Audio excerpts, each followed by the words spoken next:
Hey guys, I haven't done a video in a while, and I felt this was the type of occasion that I should do one.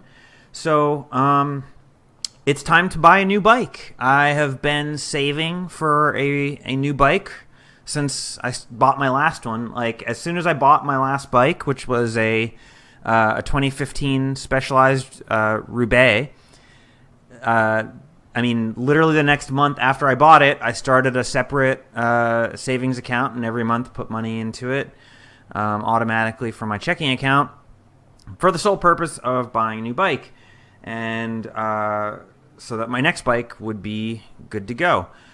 So I'm in the market for a bike, and I wanted to go through the options that I have and my thought process on what I'm going to get. As you can see, I'm on the Canyon website. Canyon is a company that does not sell their bikes in stores. They have a complete direct-to-consumer online business model. Everything comes immaculately packed and pre-assembled to your house, and it only requires you to do a very little bit of assembly to get your bike ready to go, assembly and adjustment when it comes. And it's just really impressive, and you can look on YouTube for other videos of like Canyon unboxings, and it's just really top notch, and everything's done, and their customer support is really good, and I just like the way they, not only the way they do business, but the way they have sort of come from nowhere and embrace themselves within cycling culture. They sponsor one of the best road professional teams. They also sponsor some of the top triathletes, mountain bikes, even like track cyclists, even like fixed gear crit racers. Like they've really just embraced like all aspects of cycling, and that combined with doing things the right way, combined with having bikes that get fantastic reviews and good customer service, it really just makes me want to see what they're all about. And I thought that after almost a decade of riding one specialized bike or another, to branch out and try Canyon and give them a shot. And hey, if I hate my Canyon and it turns out to be a nightmare and a headache, I'll let you know. I will not shy away from throwing shade at them if they suck, and you can bet that I'll go right back to Specialized if that ends up being the case. So I wanted to go through the two bikes that I have it sort of narrowed down to, and talk about why I like each and why I'm going to make sort of the decision that I'm making. So the first one up is the Canyon Ultimate CF SLX 9.0 Dura-Ace Mechanical with rim brake. So this is a very nice looking road bike. It has just from a look standpoint, I really like it. It has the integrated cockpit, which I really like. Clean lines, very simplistic. I'm a big fan of disc brakes, but I have come to the conclusion with this round of bike buying that I don't want. I don't want to say I don't want disc brakes. I would love disc brakes, but I want to. Since I am spending a lot of money, I want to not have the weight penalty associated with disc brakes. And part of that comes from looking at the type of riding that I do. The type of riding that I do is in Florida. I live in Florida, and it's mostly flat and mostly in good weather conditions. So it's not the sort of riding where I'm going down alpine passes or sketchy descents in Colorado all the time, and we're in bad weather where disc brakes would make a huge difference. Disc brakes don't make a huge difference for me if I'm being 100% practical. So really what ends up happening is disc brakes are more expensive and while they are better, they're not so much better that it justifies the extra cost and the extra weight. From what I've seen from Canyon's advertised weights, the disc brakes versions of their bikes are about half a kilo or about 1 pound heavier across the board. And I'm not willing to pay the extra pound premium for a feature that I don't find particularly useful. And I say that having now ridden on my Roubaix with disc brakes for 3 years, that I love the disc brakes.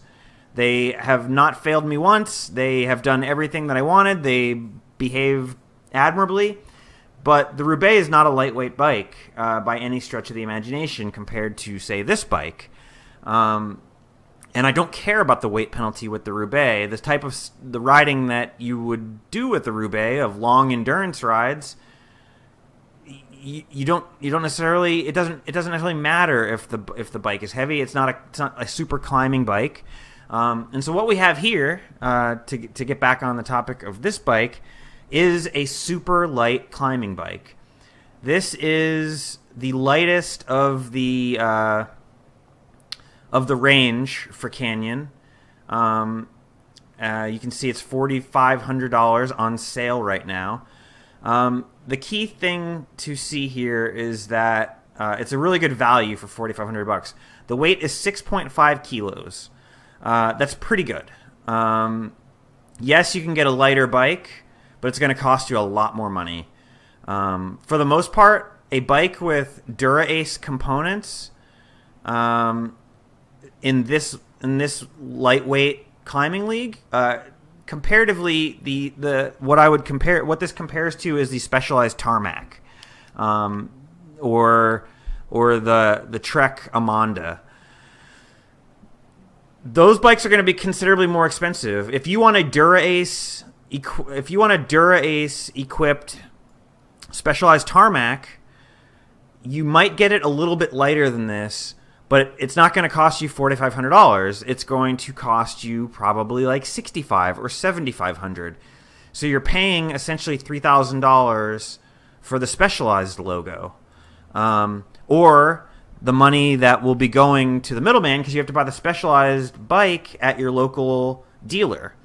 And so having that cut out, essentially the value is pretty good, and 6.5 kilograms is very, very light. This is a climbing bike for sure. It has all the componentry that I would want in a climbing bike. The one thing not entirely super happy with is the cassette.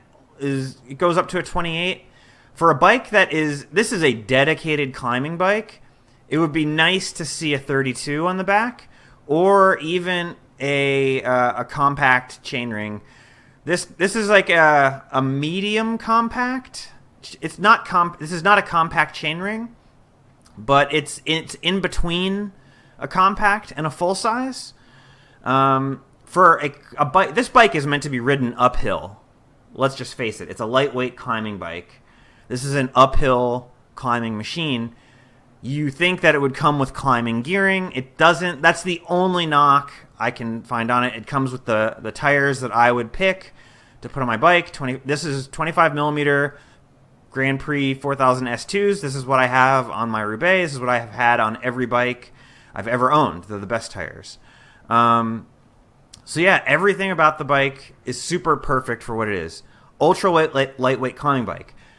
I have in the past owned my old previous bike was a Specialized Tarmac SL Pro 4. It was a climbing bike, but it wasn't as light as this. It was Ultegra group set. It had aluminum. It had a lot of aluminum parts. It had like aluminum cockpit. It had an aluminum seat post. It wasn't an ultra lightweight bike like this. It was probably at least 1.5 pounds to 2 pounds heavier. And there is something very appealing to me about an ultra lightweight bike. It's one of those things that I've never had before. I've never had a bike that was a featherweight, the type of bike that you can easily pick up with one finger. I've never had that. I've never had a bike where people picked it up and said, "Whoa, that is light." And this would definitely be that. People would be like, "Wow, this bike weighs nothing." And that's very attractive. I very much want that feeling. So why is this not a slam dunk?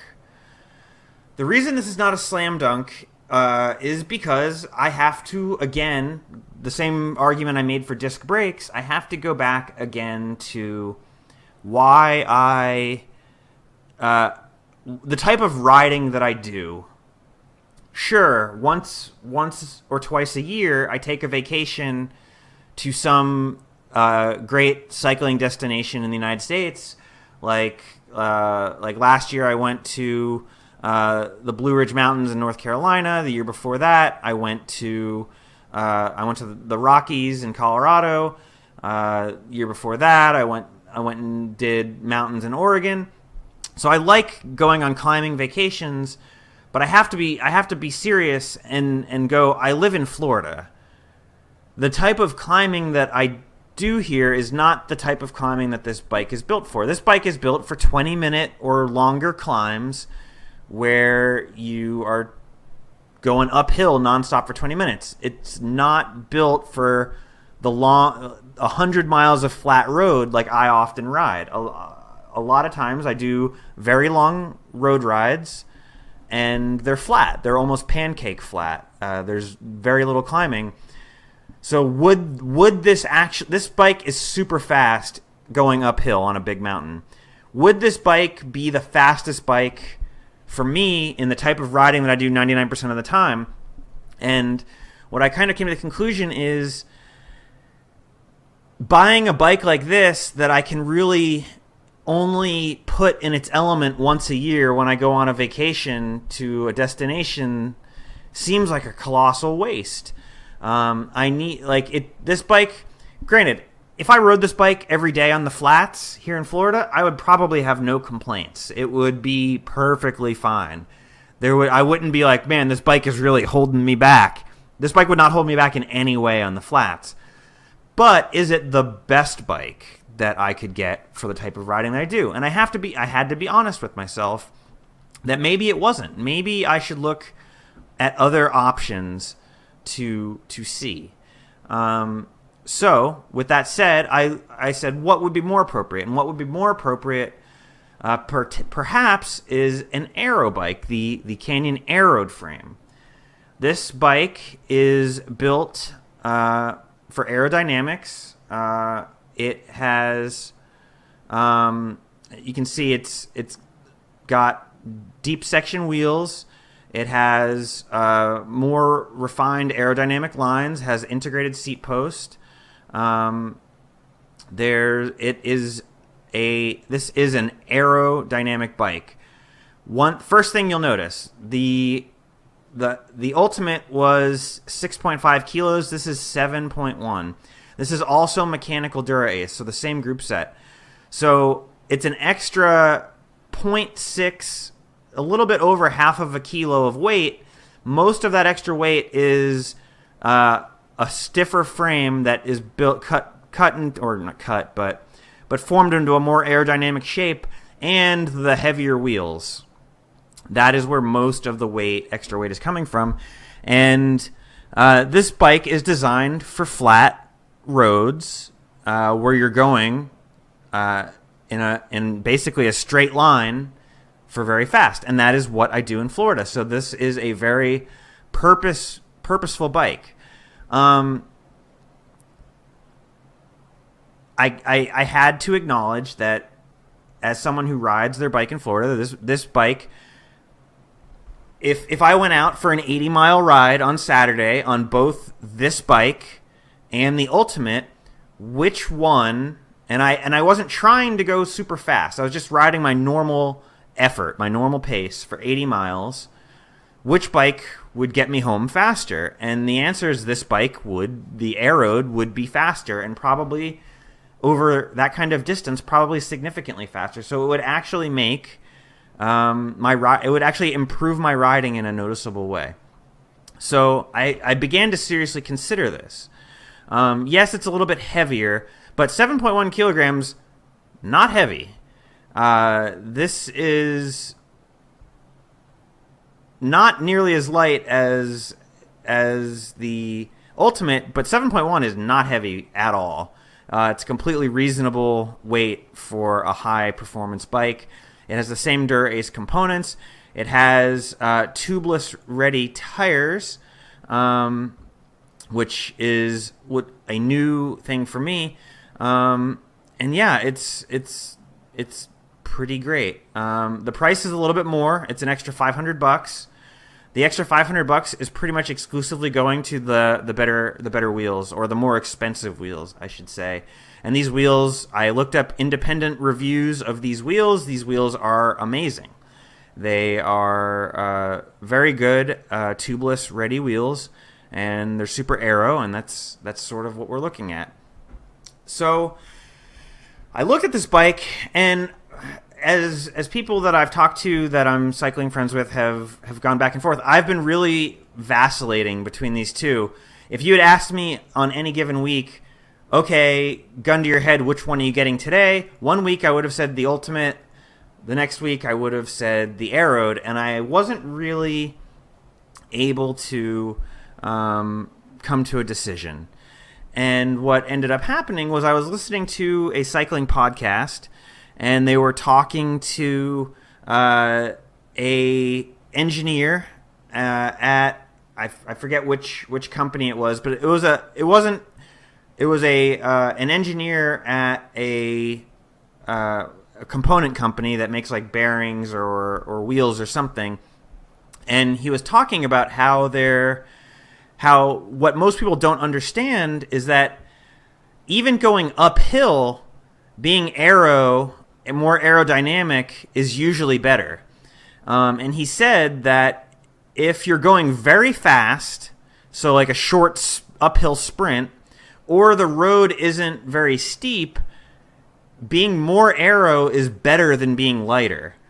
And he linked to a chart, which I have here, where you can see, based on the percent grade of the road here on the y-axis, and the power that you're putting out and the speed on the x-axis, you can see that if you're going very fast and pushing very hard, you are going to gain, and the road is under 4% or 4% or under, you are going to be better off with a more aerodynamic bike versus a lighter bike. So I actually I started looking at the actual riding I did. All the KOMs that I have in my local area, all the little climbs that we go for, every single one of them is generally speaking below 4%. And they're generally speaking about a minute to a minute and a half long. So I'm going to be doing a very high power. So when we're doing a very high power at a low grade, and I'm going very quick when I'm going over 40 kilometers an hour, even uphill, I'm going to be faster on the aero bike. And I know that is so hard to wrap your head around, that because you're hammered as a cyclist, you're hammered on weight. But in reality, except for very steep roads at a long steep climbs, again on a long steep climb, like a 20-minute climb at 5 or 6%, the Ultimate is going to win. In Florida, we don't have climbs like that. We do have some steep climbs, but they're not long. Even the longest climb in Florida that I've been on, in the Claremont area, is still only a 2.5-minute climb casually, or a 2-minute climb if I'm going full gas. It's not going to be the sort of thing that it makes a noticeable difference.